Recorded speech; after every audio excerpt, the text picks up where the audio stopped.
मुअज़्ज़ज़ ख़वातीन व हज़रात, इस तरह की प्यारी प्यारी वीडियो देखने के लिए हमारे चैनल को सब्सक्राइब करें और बेल के आइकॉन को दबाएं ताकि आपको हमारी वीडियो सबसे पहले मिलती रहे। अस्सलामु अलैकुम दोस्तों, पेशे खिदमत है खौफनाक जंगल की दुनिया एपिसोड नंबर 4। वो दो आदमी थे जिनमें से एक अंग्रेज़ ने एक बड़ी सी ट्रे उठाई हुई थी। उसके दूसरे हाथ में एक पानी से भरा हुआ जग भी था, जबकि दूसरे अंग्रेज़ ने एक बड़ी सी बंदूक उठाई हुई थी। आगे वाले अंग्रेज़ ने ट्रे और पानी का जग हमारे सामने रखा और बोला, खाना खा लो।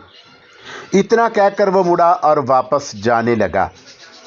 उन दोनों के जाते ही दहाना उसी अंदाज में बंद हो गया।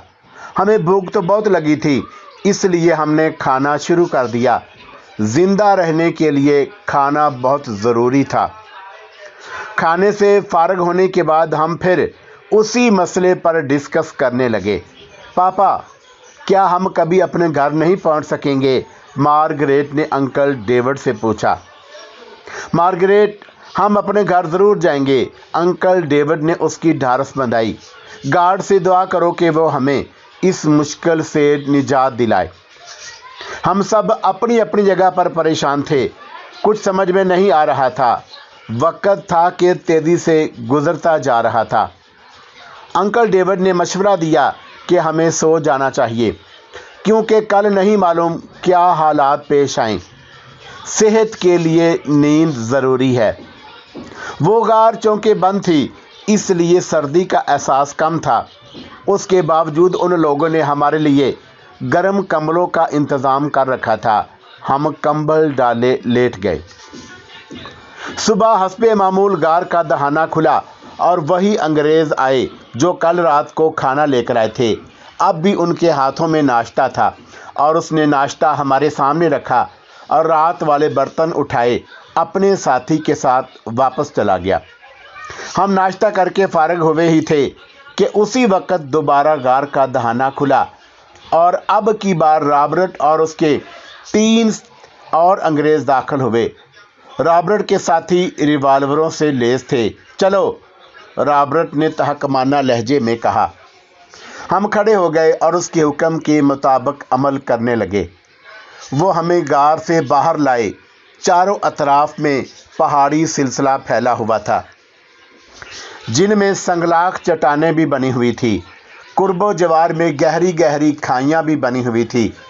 हम बाहर का मंजर देख कर शशतर रह गए।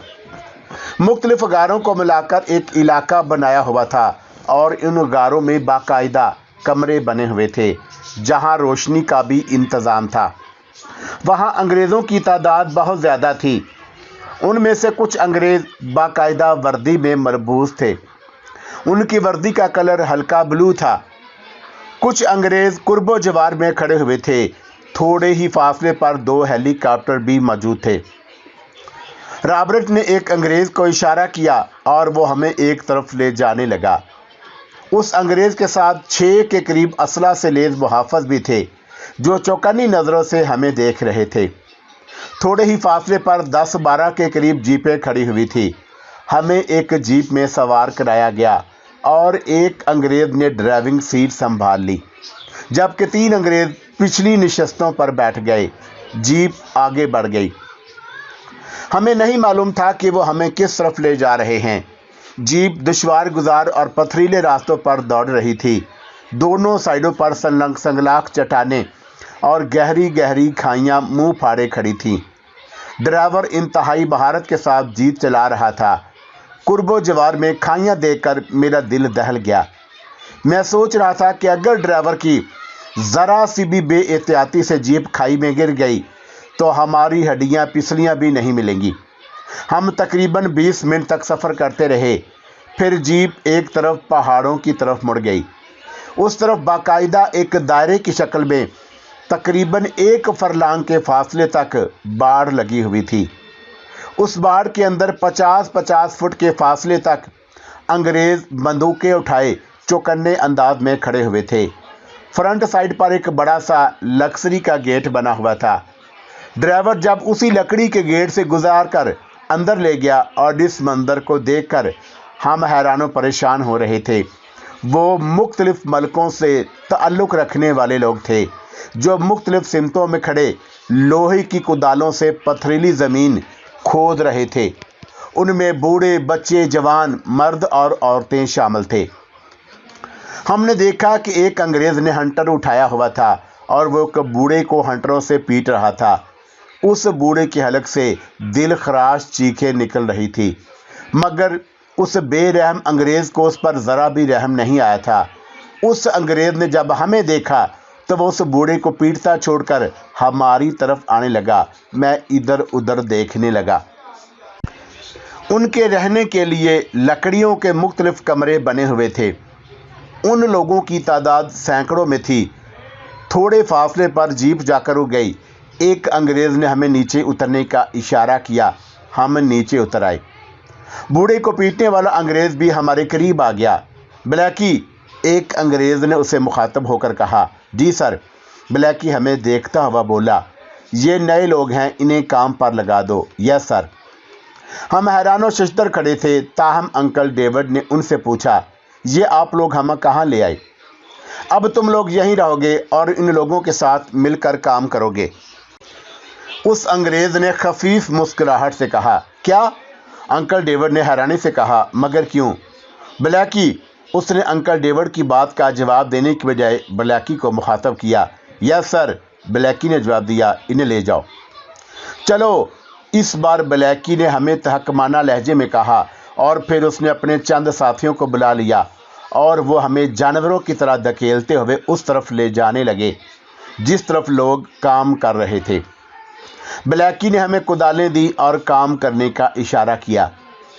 मैंने देखा था कि ब्लैकी के चेहरे पर करख्तगी और आंखों में वहशत थी। अगर हम में से किसी ने इनकार किया तो शायद वो हमारे साथ अच्छा सलूक ना करे। उसका नज़ारा हम पहले ही देख चुके थे, इसलिए हमने कुदालें थामी और उन लोगों के साथ खुदाई करने लगे। उसके अलावा हमारे पास और कोई चारा भी ना था। ब्लैकी हम सब की निगरानी कर रहा था। अचानक मैंने देखा कि एक बूढ़ा आदमी खुदाई करते हुए नढाल होकर बैठ गया था। उसी वक्त ब्लैकी हंटर उठाए उस बूढ़े की तरफ बढ़ा। तो फिर तुम फिर बैठ गए? ब्लैकी ने गुस्सीले लहजे में कहा। मुझे प्यास लगी है, प्लीज़ मुझे पानी पिलाओ। उस बूढ़े ने नीम मुर्दा लहजे में कहा। पानी पिलाऊं? ब्लैकी करख्तगी लहजे में बोला। ये खुदाई तुम्हारा बाप करेगा, मैं मर जाऊंगा। पानी। ब्लैकी ने उसकी कोई बात ना सुनी और उसके करीब जाकर खड़ा हो गया। अगले ही लम्हे वो उस बूढ़े पर हंटर बरसाने लगा। चल उठ बूढ़े, चल। हंटर खाने से बूढ़े की हलक से चीखें निकल रही थी। सब लोग काम छोड़कर उनको देख रहे थे। कोई भी बोलने वाला ना था। मुझे खुद उस ब्लैकी पर गुस्सा आ रहा था जो उस बूढ़े को जानवरों की मानद पीट रहा था। 3-4 हंटर खाने के बाद ही वो बूढ़ा बेहोश हो गया। फिर अगले ही लम्हे ब्लैकी ने उसे मज़ीद हंटर मारे तो वो होश में आ गया। ये मंजर हमसे देखा ना गया।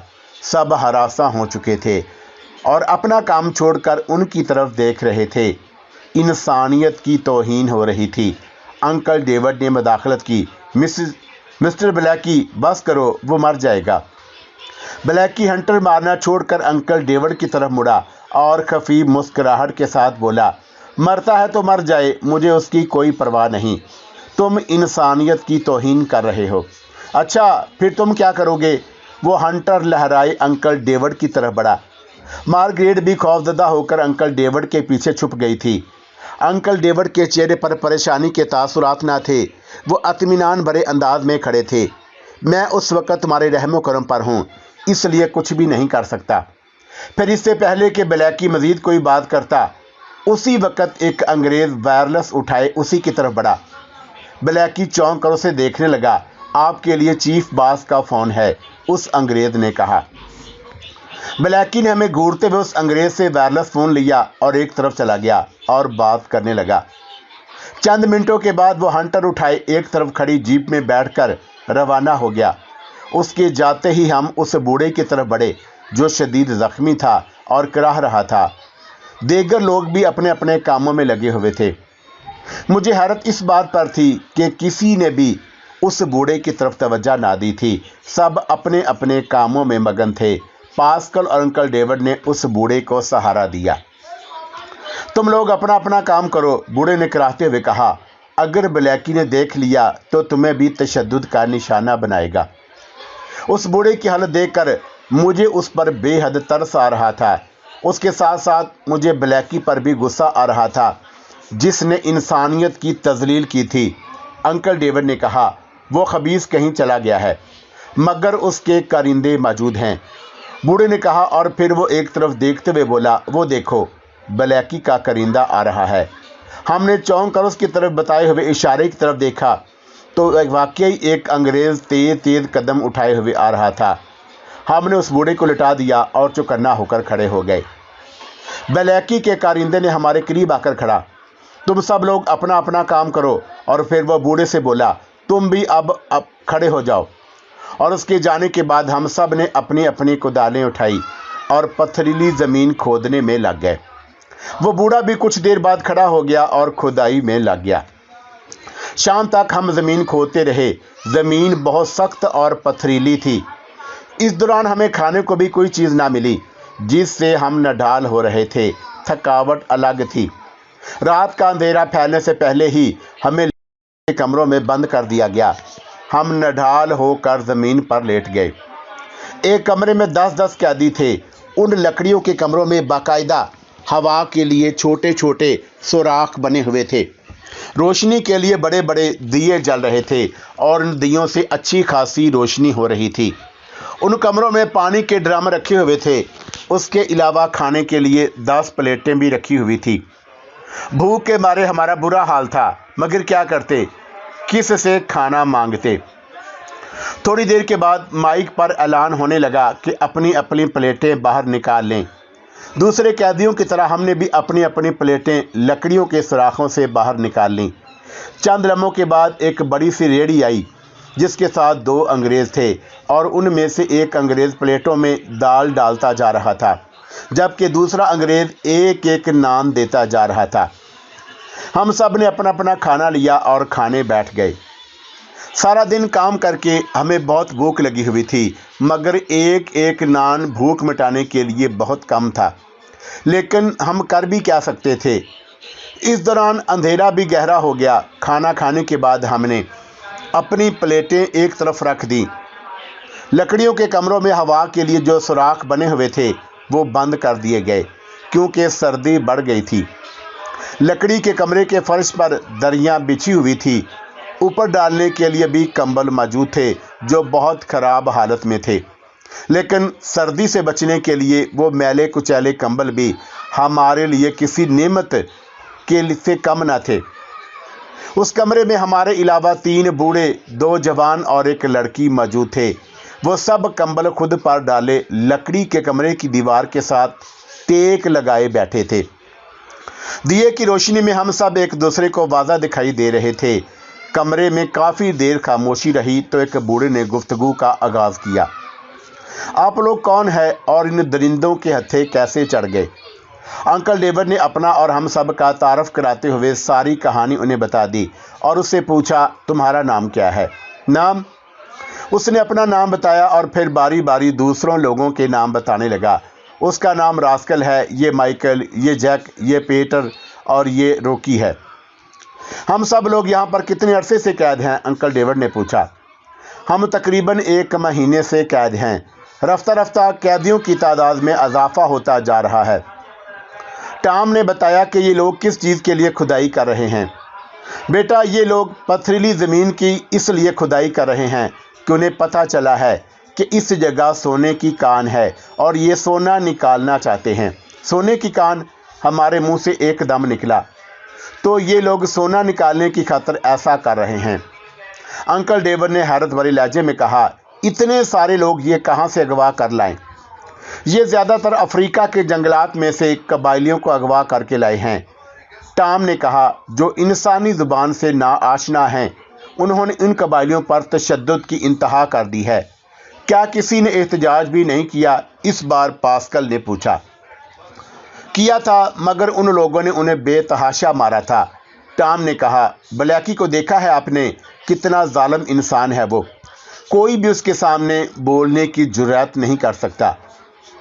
हमारे दरमियान काफ़ी देर तक बातें होती रहीं। मुझे उस ब्लैकी पर बेइंतहा गुस्सा आ रहा था, जो वाकई बहुत जालिम था। उसके जुल्म का नज़ारा मैं खुद अपनी आंखों से देख चुका था। रात काफ़ी हो गई, जिसकी वजह से हम सब सो गए, क्योंकि सुबह फिर हमें उसी काम पर लग जाना था। मगर मैं काफ़ी देर तक जागता रहा। मेरी नज़रों में बार बार उस बूढ़े की शक्ल आ रही थी जिसे ब्लैकी ने बहुत मारा था। मुझे नहीं मालूम था कि मुझे कब नींद आ गई। सुबह मुझे अंकल डेविड ने ही जगाया। ज़रूरियात से फारग होने के बाद हमने गुज़श्ता रात की तरह नाश्ता लिया और नाश्ते के 20 मिनट के बाद अंग्रेज़ों के कारिंदे पहुंच गए और हमें बाहर आने का हुक्म दिया। हम मुकर्रर जगह पर आ गए। वहाँ पर कुदालें मौजूद थीं। हम सब ने कुदालें उठाईं और ज़मीन खोदने लगे। हमारे चारों तरफ अंग्रेज़ असला उठाए चौकन्ने अंदाज में खड़े थे। ब्लैकी भी एक तरफ कुर्सी पर बैठा हुआ था, जबकि उसके चंद कारिंदे हमारे करीब आकर खड़े हो गए थे और हम सब को गौर से देख रहे थे। उस दिन मैंने गौर से देखा था, वाकई हम में से 80% तादाद अफ्रीकी कबाइलियों की थी, जो अजीब सी ज़ुबान बोलते थे, जो हमारी समझ से बालातर थी। मार्गरेट का भी बुरा हाल था। उसने अभी थोड़ी देर ही कुदालें चलाई थी कि वह थक हार कर बैठ गई। अंकल डेविड उसकी तरफ बढ़े। क्या हुआ है मार्गरेट? अंकल डेविड ने पूछा। पापा, मुझसे काम नहीं हो रहा, मैं बहुत थक गई हूँ, मार्गरेट सिसकते हुए बोली। मैं अभी काम छोड़कर मार्गरेट को देखने लग गया था, जबकि दीगर लोग काम में मसरूफ़ थे। किसी ने भी उनकी तरफ तवज्जो ना दी थी। अंकल डेविड ने कहा, मार्गरेट, हिम्मत ना हारो, अगर तुम ये काम नहीं करोगी तो वह बदबख्त ब्लैकी तुम्हें मारेगा। अंकल डेविड ने ब्लैकी की तरफ देखा, जो कौन-ख्वार नज़रों से मार्गरेट की तरफ देख रहा था। हंटर बदस्तूर उसके हाथ में था। पापा, मैं क्या करूं? हम कहां फंस गए हैं? प्लीज़ आप मुझे यहां से ले जाएं, प्लीज़। वो सिसकियां लेने लगी। बेटा, खुदा से मदद मांगो, वही हमारी मदद कर सकता है, अंकल डेविड ने कहा। उठो अंकल। उसी लम्हे मैंने अंकल डेविड से कहा, वो ब्लैकी आ रहा है। अंकल ने मेरी बात सुनकर ब्लैकी की तरफ देखा तो वो वाकई ब्लैकी हंटर संभाले उसी तरफ आ रहा था। उसके तेवर खतरनाक लग रहे थे। उठो बेटा, उठो, अंकल डेविड ने मार्गरेट से दोबारा कहा। मार्गरेट उठने की कोशिश करने लगी।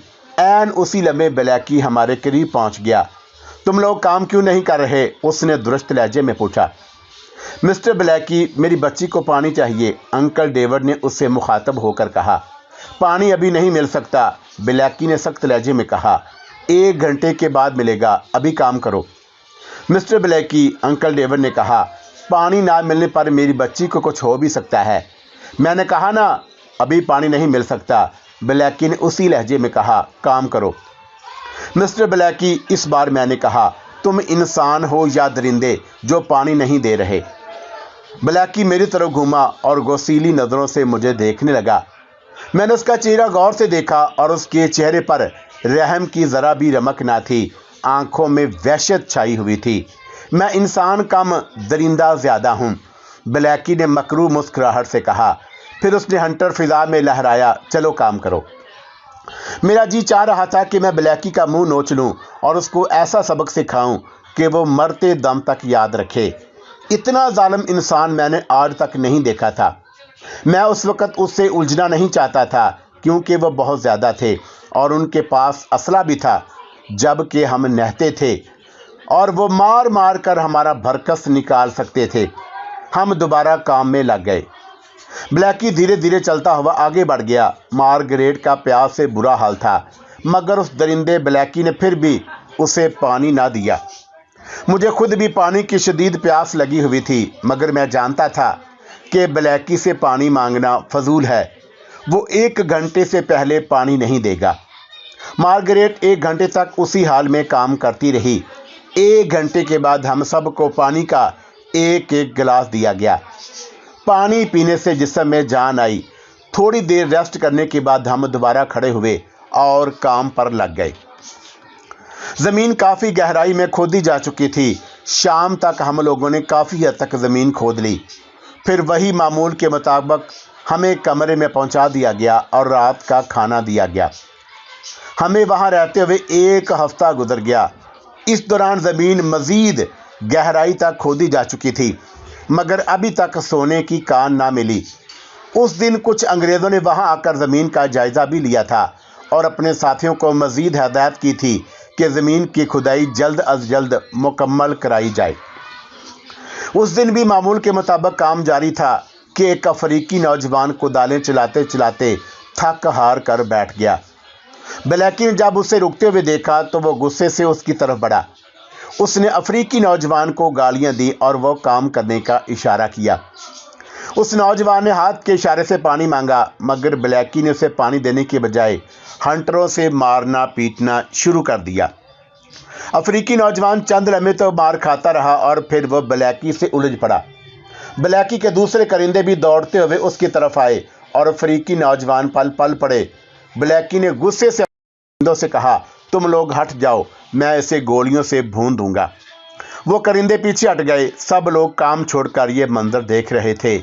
ब्लैकी के चेहरे पर उस वक्त उस अफ्रीकी नौजवान ने नाखून मारे थे, जिससे उसका चेहरा जख्मी हो गया था। ब्लैकी ने जेब से रिवाल्वर निकालकर उस अफ्रीकी नौजवान पर गोलियों की बौछार कर दी। वो अफ्रीकी नौजवान चंद लम्हों बाद ही मर गया। ये देखकर हम सब दम बखुद खड़े थे। किसी में ये जुर्रत ना हो रही थी कि वो ब्लैकी को रोकता। सब सहमे हुए थे। इसकी लाश कुत्तों के आगे डाल दो, ब्लैकी ने नहूसत से कहा। उल्लू के पट्टे ने मेरा चेहरा जख्मी कर दिया है। उसके 2 कारिंदों ने अफ्रीकी नौजवान की लाश उठाई और वहां से चले गए। ब्लैकी ने हम सब को देखा तो चीख कर बोला, तुम क्यों रुक गए हो? जाओ अपना काम करो। हम अपने काम में मसरूफ हो गए। ब्लैकी ने रिवाल्वर जेब में डाला और एक रुमाल निकालकर अपने चेहरे का खून साफ करने लगा। मुझे बहुत खुशी हो रही थी कि ब्लैकी जख्मी हो गया था, मगर उस नौजवान के मरने पर अफसोस भी हो रहा था।